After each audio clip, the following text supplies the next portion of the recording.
쓰리쿠션에서 공략법, 즉 득점을 위한 선택을 어떻게 하느냐는 매우 중요한 문제입니다. 같은 볼 배치라도 어떻게 공략하느냐에 따라서 득점의 확률이 달라지고 다음 볼의 배치도 달라지기 때문입니다. 그리고 선을 어디까지 볼 수 있느냐 역시 실력을 기르는 차이로 작용합니다.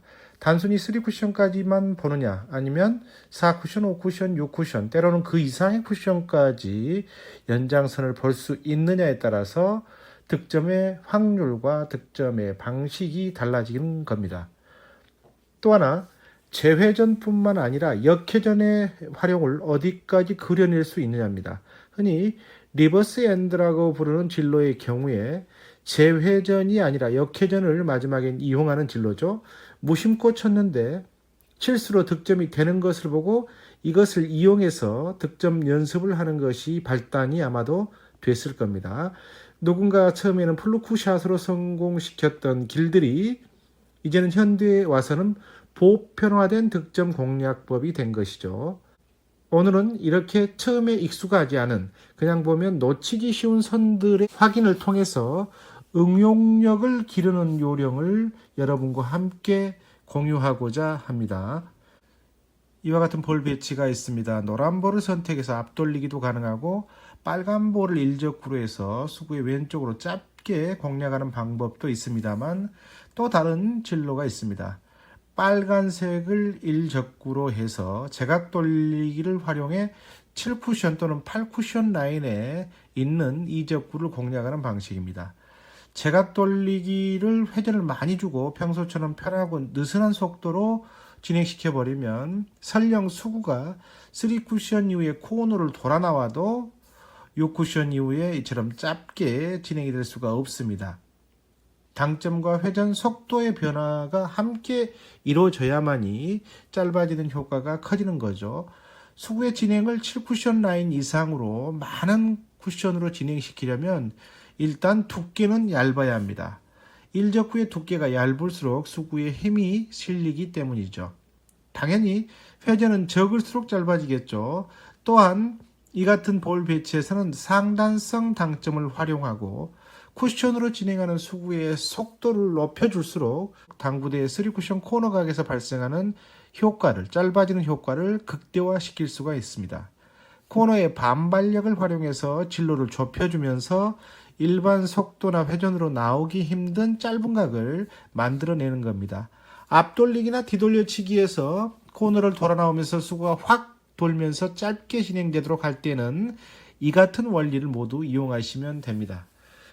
다음 볼을 보실까요? 얼핏 보면 앞돌려치기 배치처럼 보입니다. 그런데 이와 같은 볼에서는 사실 3쿠션으로 바로 공략을 하기가 그리 만만치는 않습니다. 수구의 또 다른 진로를 활용해서 얼마든지 득점이 가능한데요. 바로 연장선의 공부입니다. 먼저 바로 앞돌리기 형태의 뒤회전입니다. 7쿠션 또는 8쿠션의 라인에 있는 이 적구를 공략할 때는 수구의 속도와 힘이 중요하다고 했습니다. 수구를 강하게 친다고 되는 게 아니라고 했죠. 편하게 치면서도 수구가 조금 더 가려고 하면 일적구의 두께가 얇을수록 좋다고 했습니다. 일적구의 두께를 얇게 결정해 두고 여기에서 회전의 변화를 다음으로 선택해야 합니다. 당연히 수구의 선을 보는 방식은 일적구를 맞고 난 뒤에 수구가 닿는 첫 번째 쿠션에서 수구가 출발한다고 생각하면 되는 거죠. 이 쿠션 지점이 눈에 훤하게 들어오는 거죠. 5&1 기준으로 하면 지금 현재는 1적구를 맞고 닿는 1쿠션 지점이 대략 수구수 60언저리가 되지 않습니까? 그러니까 이 쿠션 지점이 환히 들어오는 겁니다. 그리고 나서 이제 회전을 선택을 하는 거죠. 회전이 보이니까요. 이런 방식의 공략법에서는 일적구의 두께에 우선 신경을 쓰고 나서 회전을 결정을 하고 스트로크를 하면은 생각보다 강하게 치는 느낌을 주지 않더라도 수구는 득점을 충분히 하고 남을 만큼 진행이 됩니다. 같은 볼 배치에서 앞돌리기가 아니라 세워치기 형태로도 공략하는 방법이 있습니다. 1쿠션에서 2쿠션까지만 회전력을 작용을 하고 이 쿠션 이후에는 자연스러운 입사 반사각에 의해서 득점이 되는 방식입니다. 단단 장단 방식으로 진행되는 이런 공략법은 장장 단장의 형태로도 얼마든지 응용이 가능하죠. 1쿠션 이후에 역회전이 작용을 하지만 자연스러운 입사 반사각의 진로를 어떻게 진행시킬 수 있을 것인가가 핵심입니다. 1쿠션 이후에 2쿠션부터는 거의 무회전성에 가까운 진로로 수구가 진행이 될 수 있도록 연습을 해보시기 바랍니다. 과다한 회전력을 활용해서 일적구를 치게 되면 이 쿠션 이후에 역회전이 너무 많이 작용해서 자연스럽게 진행이 안 되겠죠. 이 부분을 연습을 통해서 느끼셔야 됩니다. 다음 볼 배치입니다. 흔히 볼을 먼저 치는 방식에서 리버스형 AA 시스템의 활용은 수구의 회전과 두께, 속도를 어떻게 조화시키느냐가 득점 확률과 직결되어 있습니다.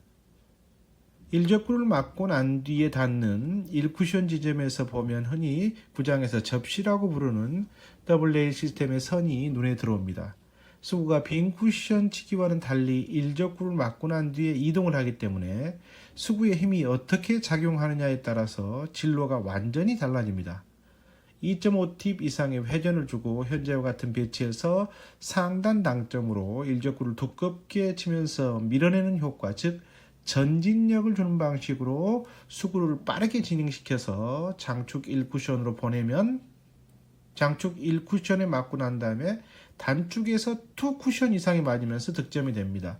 옆으로 가는 회전력이 있는 상태에서 전진력을 살려주다 보니까 수구가 앞으로 가려는 힘이 작용하면서 단축을 2쿠션 이상 맞고 득점이 되는 겁니다. 그런데 같은 배치에서 2.5팁 이상의 중단성 옆회전이나 포팁성 중하단 당점을 주고 부드럽게 보내주면 전진력보다 옆으로 가려는 회전이 우선 작용을 하면서 1쿠션 이후에 더블 레일로 진행이 됩니다.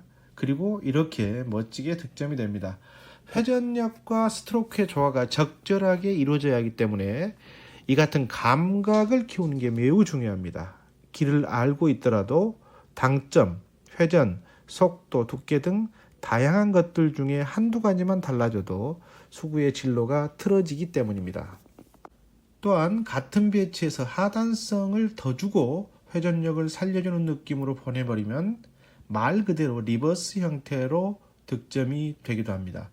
일적구를 마친 수구를 어떻게 보냈냐에 따라서 똑같은 볼 배치에서 세 가지 공략법이 나올 수 있다는 점에서 생각할 게 많은 그런 배치죠.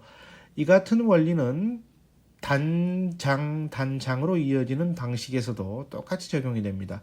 단장으로 이어지는 배치에서는 입사 반사각이 기본적으로 좁기 때문에 일적구의 위치가 중앙 포인트를 넘어서 각이 커질 때 득점 확률이 높다는 점을 알아두셔야 합니다.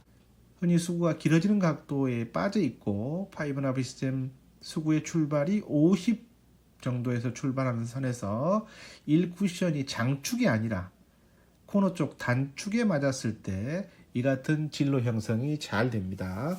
구장에서 실제로 연습을 해보시면 수구의 진행 원리를 금방 깨달을 수가 있습니다. 이런 볼 배치가 있습니다. 제각 돌리기 대회전으로 공략을 하기에는 수구가 일적구보다 안쪽으로 숨어 들어와 있어서 쉽지 않습니다. 물론 회전력을 조절해서 3쿠션으로 리버스 엔드 형태로 공략을 할 수도 있습니다만 역회전을 이용해서 세워치기로도 득점이 가능합니다. 연장선의 이해입니다. 1쿠션과 2쿠션까지 역회전이 작용하고 이후에는 입사각과 반사각으로 자연스럽게 수구를 진행시키면 득점이 됩니다. 여러분이 이와 같은 역회전을 이용한 공략을 하실 때 가장 신경 써서 연습을 해야 할 것은 역회전을 어느 쿠션까지 살려갈 것인가 하는 겁니다. 1쿠션까지만 역회전을 살리고 2쿠션부터는 역회전을 소멸시켜서 무회전성으로 진행시키는 느낌으로 보낼 것인지 아니면 2쿠션, 3쿠션까지도 역회전을 살려갈 것인지 등 역회전의 작용이 어느 쿠션까지 미치게 할 것인지를 생각하고 연습을 해야 한다는 겁니다. 그렇게 연습을 하게 되면 역회전을 활용할 때 수구의 컨트롤을 어떻게 할 수 있는지 서서히 이해가 됩니다.